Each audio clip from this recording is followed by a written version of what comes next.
Interested in the dates that are set forth in your report, Mr. Herr, and the reason I'm interested is because I keep getting confused between the 2017 date and the 2024 date as to the condition of the president's memory. And so was there a difference? Because when I look at it, it seems like his memory was bad in 2017, and then it was bad today. But there's never any distinction made. But isn't it true that if you were going to be looking at at prosecuting as you were, you would look carefully at his condition in 2017? Isn't that the proper time? Because I think you say in your report that your best case, I think you call it out, the best case for charges would rely on Mr. Biden's possession of Afghanistan documents in his Virginia home in February 2017 when he was a private citizen and when he told his ghostwriter he just found classified material. That's the best case as you say it. Yes. And then you work your way through a series of defenses against your best case. So you were looking at his condition in 2017. And do I have that right? You do, Congressman. And his memory was bad then. We can draw our conclusions whether it improved over the next 6 years or not. But I just want to make sure it's clear that we're looking at his condition in 2017, which you then find as you go through the list of defenses that is his memory is bad, his memory is bad, his memory is bad. There's about 6 or 7 defenses here. And so what it gets me to is this question.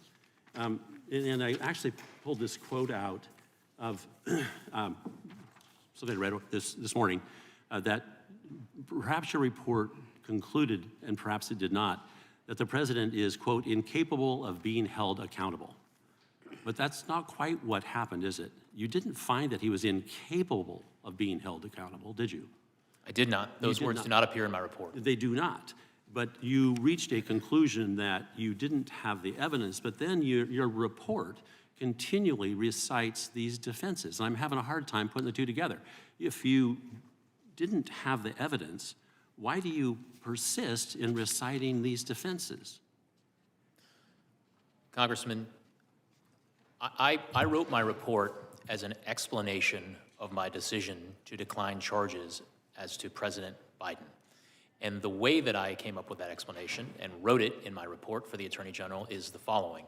The approach that I took was a prosecutor envisioning what would be the probable outcome of trial if we charged this case, if we presented the evidence to a jury, and not only the government presenting the evidence to a jury, but what would happen if the defense lawyers also got a chance to try to poke holes in the government's case at trial.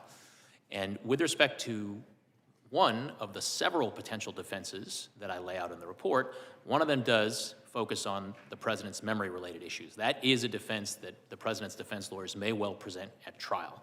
And a jury is going to be confronted with at least 3 separate sets of evidence relating to the president's memory. One is from the recordings in 2016 and 2017 from the ghostwriter. But if I may, forgive me for interrupting, but I'm limited on time as everybody else was. But you say, I think, that the evidence suggests he is incapable of forming, or you're incapable of proving, intent. There's kind of a bit of a difference there, right? You may well have had the intent, but you could not of holding these documents, and I hate to say hiding the documents, but you couldn't prove it. So what you did instead is fell back to the various defenses that might also be asserted against you. Kind of a heap of rationale for not pursuing the president. Is that, do I have it right now? Congressman, I think we're on the same page. I think what I'm trying to convey is that the way that prosecutors assess the strengths and weaknesses of their case is to think through, hey, in the government's case in chief, here's the evidence we're gonna present, and the jury might be with us. But that's not the end of the trial. The trial also has to include presentation from the defense lawyers. You're correct, and I'm a lawyer. I've tried cases, so I get it. Your report is not an exoneration so much as a determination that the evidence as you saw it would not overcome the defenses that you had identified, plus whatever lack of evidence you perceived. So it's not an exoneration, is it? The word exoneration does not appear anywhere in my report, and that is not my conclusion. The other thing that's of interest, and I think you were misquoted, you said something about, or someone, I think it was Mr. Raskin, suggested that you, well, I'm going to run out of time, but I appreciate the work you do as a prosecutor, and I yield back.